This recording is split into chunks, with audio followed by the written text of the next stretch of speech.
Hi, and welcome to Network Security Lab Series, Lab 5, Configuring Access Control Lists on Linux-based Firewalls. I'll be going through this walkthrough with you today. As you can see, I already have the lab open, available on the left-hand side, and on to the right, I have a copy of the Network Security Lab Series PDF.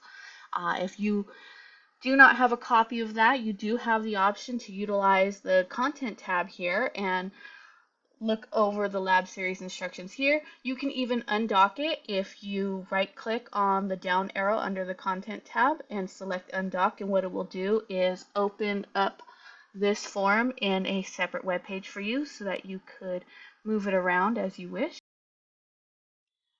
So the first thing we're going to go through is our tasks, and on the instructions under the introduction section, the three lab tasks that we will be doing is setting up the network, and the second one will be enabling services and configuring firewall rules, and then we'll be testing the firewall. There are some key terms here that you should review before we start the lab.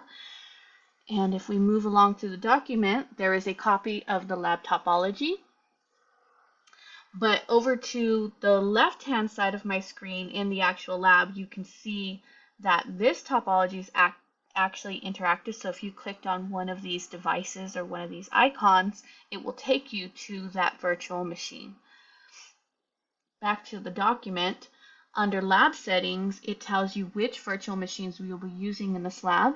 It would suit you to log into each of these machines ahead of time. In the instructions, there will be steps on how to log into each of these machines as we go through the lab, but as advised, I would suggest you log into them ahead of time so that you can move along in the lab a little more efficiently.